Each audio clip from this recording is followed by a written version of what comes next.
Better Europe. We are now looking forward to a third contribution, Hermine Penz from the University of Graz. She will talk about the same topic, cooperation in language education for building a better Europe in the age of superdiversity.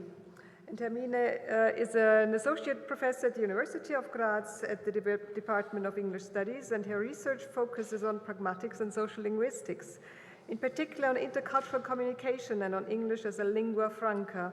One of her research projects was on the use of English as a lingua franca as a means of intercultural education at the ECML. Hermine Penz is currently the chair of the Verein Europäisches Fremdsprachenzentrum, which is the association of the host country, which was established to support the work of the ECML in Austria. From 2004 to 2007, Hermine Penz was a program consultant. She was a participant in a number of projects. She was a team member in projects. So she knows the ECML inside out, and this is really a third perspective on the work of the ECML on language, on cooperation in language education. And I look forward to your contribution. Thank you. Thank you very much for inviting me to this event.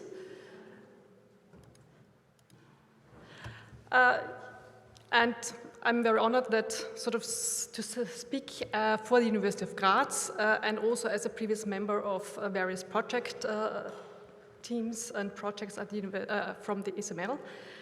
Now, what I've decided to do today is take a perspective starting with sociolinguistics and sociolinguistic theory of how to place the new developments that we are facing in today's world, and then see how that perhaps translates into language education, and then look at what have various tools produced at European and national level got to contribute to developing cooperation in language education.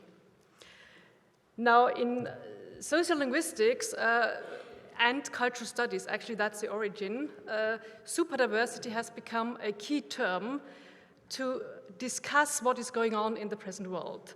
So this is a term that is used for the growing diversity in social, cultural, and linguistic terms in modern society, which is a kind of result of globalization, which is very much represented in increasing mobility in different spheres in the life of people.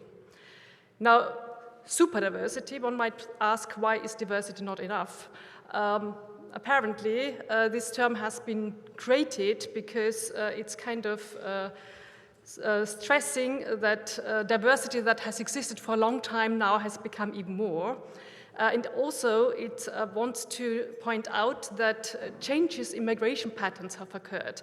So in the 1990s or before, you had the idea of multiculturalism, which was basically the idea that you talk about ethnic minorities, whereas nowadays migration has produced much more varied patterns. So the creator of the term is Vertovets, a cultural studies researcher. So the way that he and the sociolinguistic researchers who then took up the idea, Blommaert and Brampton, have defined this, is superdiversity is characterized by tremendous increase in the categories of migrants, not only in terms of nationality, ethnicity, language, and religion, but also in terms of motives, patterns, and itineraries of migration, processes of insertion into the labor and housing markets of the host societies, and so on. So the focus here is really this sort of a rise in migration and diversity on various levels. Superdiversity is then transported into other areas, or at least it tries to capture developments in other areas as well. So the changes that are going on in terms of society and demography then go hand in hand with new developments in information technologies, which have an influence on circulation of information. And of course, this then produces new developments, which at the moment we can't really foresee.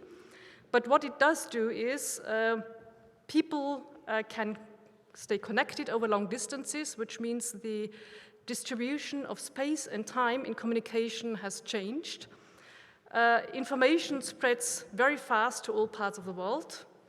the local becomes global and vice versa, so there is this interconnection around the world, and all this causes changes in social structure and interaction, which means that when people communicate, they don't have to be next to each other, they can be in any place in the world, form groups of people that they haven't even met, and still form communities. And of course, this may have all kinds of linguistic implications. If you look at formerly used sociolinguistic concepts, there are some terms that most of you may know, like speech community, which has been the defining term for a group of speakers with the same variety or language. It is argued that in a time of superdiversity, this is a much too stable and static concept and needs to become more fluid, and the term communities of practice is much more applicable nowadays, where groups of people form based on their interests, their work practices, their communicative needs at various points of time.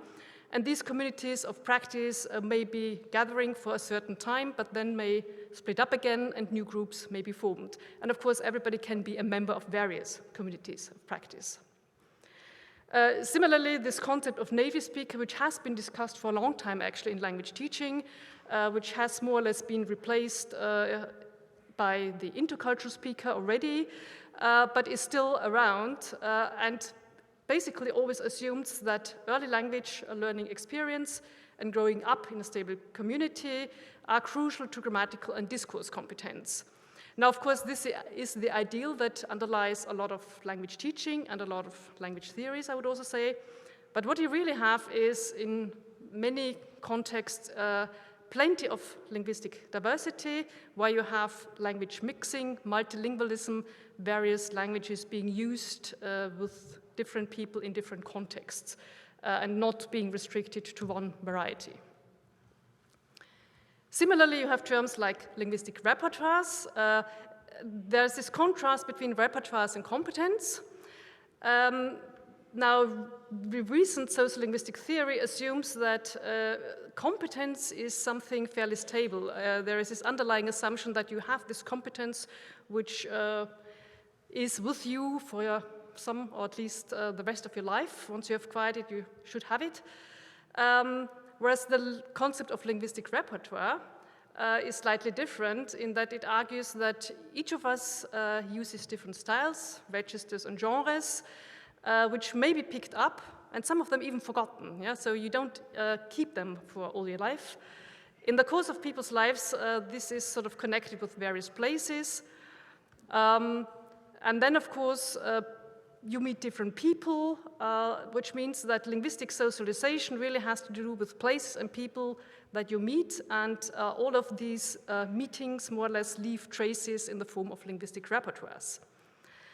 So the idea here is that perhaps when you talk about language learning, this is also an aspect, and I guess it has been taken up in some areas already, where we talk about partial competences in particular languages. Now, another feature of this superdiversity could be seen in multimodality.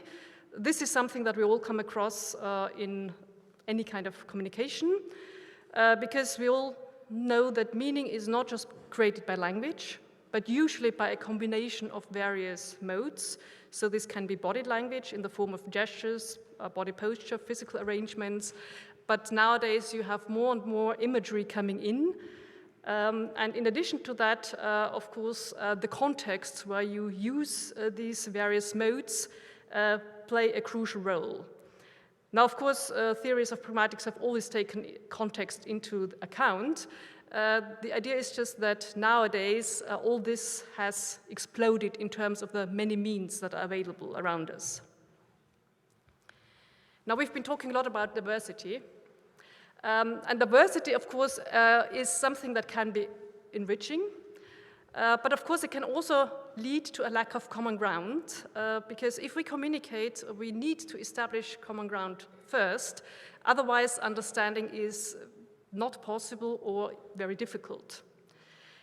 If you look at this concept of shared knowledge, which is very often used similar to common ground, It also includes knowing that knowledge is not shared in today's times.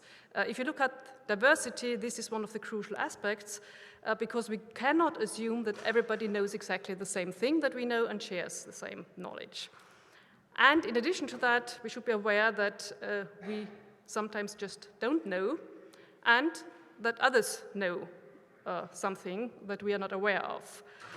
And this is very important when it comes to meeting different people from different cultures, new situations, contexts. I think that this concept explains this quite well.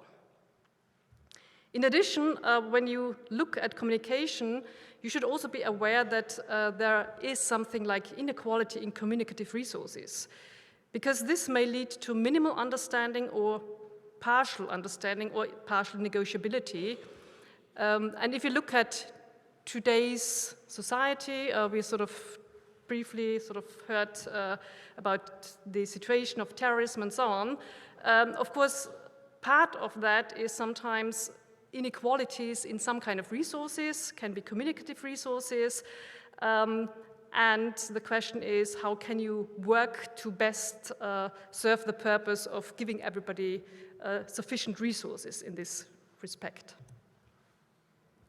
Now, of course, all these new developments, or some of them, of course, have been around for quite a while, do pose quite a lot of challenges for educational systems all around Europe and the world. You have high rises in job mobility, so different types of labor is more or less moving around, so people have to move to different places when they do their jobs. There's a lot of migration which is due to conflict and war. You do have climate refugees in addition to that. And of course, that then breaks down to increasing mobility and diversity at all educational levels, from preschool to primary and secondary school, and of course, up to universities. And in addition, of course, you have monitored mobility in the sense that you have these European exchange programs, which also contribute to this mobility. Now, the challenge that we are now faced with, and which we have all been working with for years now, is that we have to deal with this diversity in cultures and languages. But at the same time, of course, we have to provide this unity in order to be able to form cohesive societies, to produce some common purpose in education, but also common language in education. So we are kind of in the let's say, frame between diversity and trying to form some unity in order to place those different developments between those two points. Let me just briefly talk about what I have experienced at the university level in terms of new developments, in terms of diversity, mobility, and so on. Now, there's a growing trend of using English as a language of instruction, also in non-language subjects. And a lot of European universities have seen this as a means of internationalizing universities and increasing diversity. Now, if you look at this, the question is, if you use English instead of national languages, is that really increasing diversity? Or what purpose does it serve? And to be honest, in many places, particularly in Northern Europe, one of the reasons why this English language instruction has been introduced is an economic reason. They want to attract students from all kind of places that would perhaps go to British or American universities. And the idea is if you offer English language programs, you have more students that you can attract. Now, does that kind of internationalization really contribute to diversity of the kind, or let's say cultural and linguistic diversity and cultural and linguistic learning that we more or less expect? There are some voices of caution, like some Danish colleagues who argue that with the practice and utilization of cultural and linguistic diversity, one has to be careful that there is this Anglophone dominance and that you should still practice this cultural and linguistic diversity even if you use English. Now, here in Austria, this development hasn't been as fast as in Northern Europe.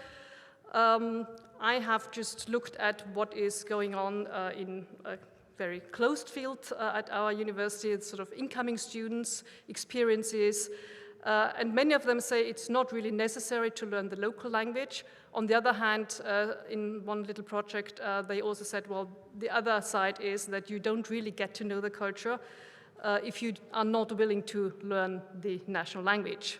And in addition to that, all the exchange students have more or less made the point that when they use language in the exchange context, it's certainly not restricted to 2 languages. Most of them use multiple languages. Whenever they meet people from related language areas, they would switch between languages. Languages have also seen to sort of serve cohesion in the sense of overcoming previous attitudes, negative attitudes towards members of certain nations. I had students from Azerbaijan who argued that meeting an Armenian student for the first time in her life in Graz was a real wonderful experience because she found that this was a perfectly normal person, which she did not know before and had been told otherwise. So universities are trying to deal with the issue, although I would say sometimes their approach is pretty narrow if they just see language use and use of English in terms of internationalization and do not tap the resources which would be available and do not really set up programs which enable real intercultural learning. So there have been, in addition to sort of offering English, most Austrian universities have set up language centers and also centers for methodology for teaching to sort of work in teacher training. Now, as I said, this is the area where I come from. When looking at the sort of aims in Austrian language education, as I've been told by colleagues now, what is the focus that you find sort of on the level of primary school, secondary school? Now, preschool is not really a part of that because it's sort of provincial matter and not national matter in Austria. So one of the focuses would be German as a language of education.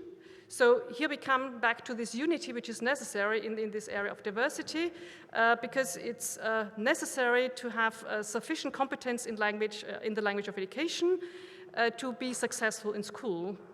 And of course, what is interesting, this has been shown to be the case in both native and non-native speakers.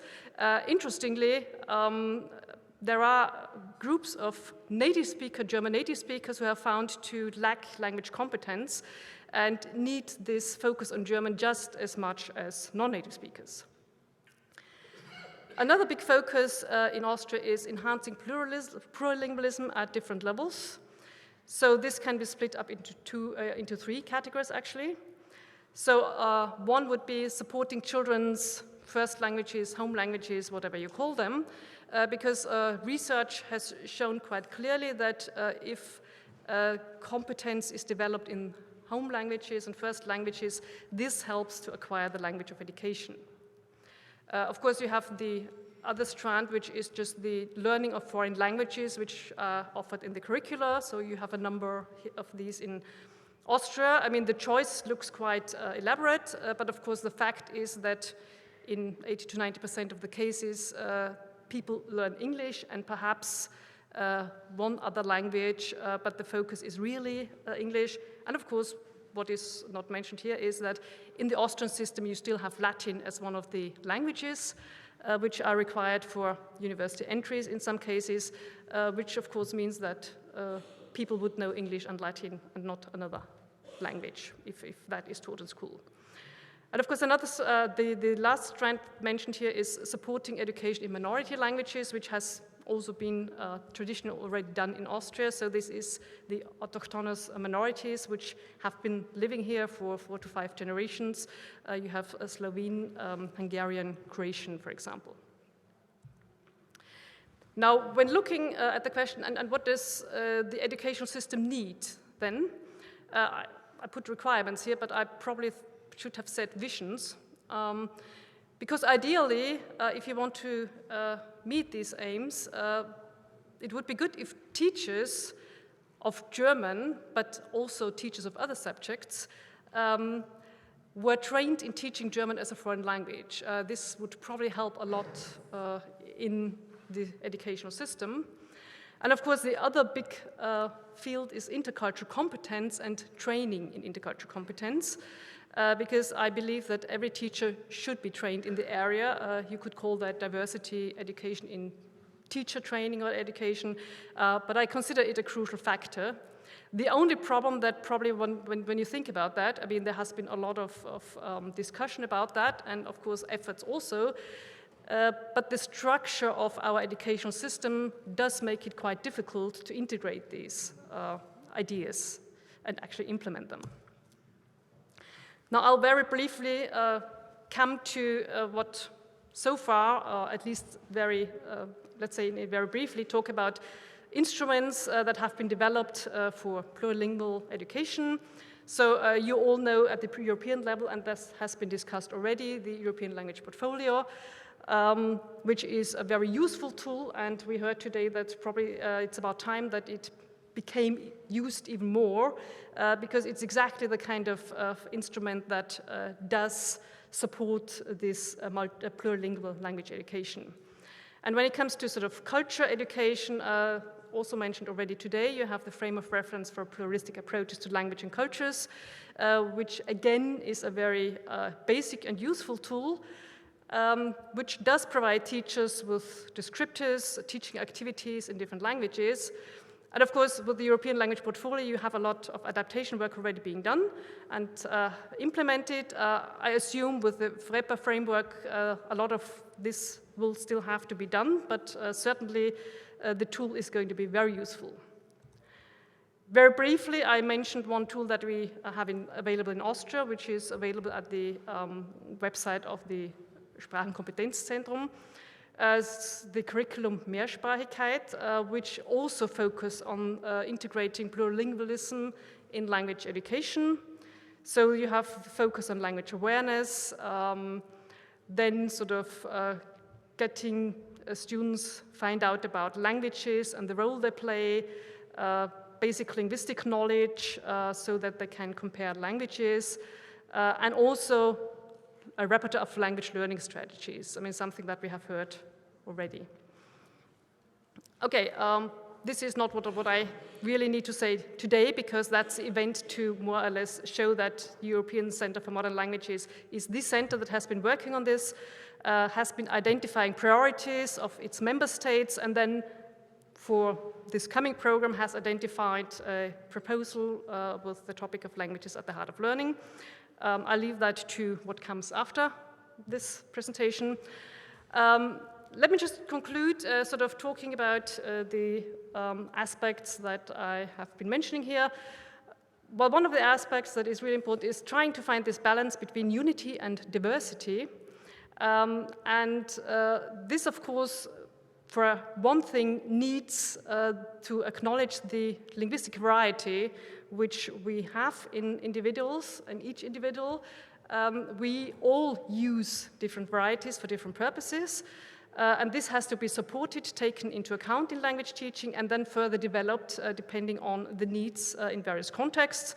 So there are home languages in communication with family and friends, regional neighboring languages, and I would also say group languages, because neighboring languages does not capture, let's say, virtual groups that exist today. Of course, language of education at national levels. We all need an international or more international lingua francas for wider communication, and any number of additional languages for whatever people we have come across. And of course, around all this, there should be this framework of having intercultural competence and developing this, which helps you more or less to deal with diversity, deal with issues like uncertainty, which is a great issue today, and also sort of enable you to take different perspectives than those that you're used to and learn to see that others also have their place but do things in different ways. Thank you very much.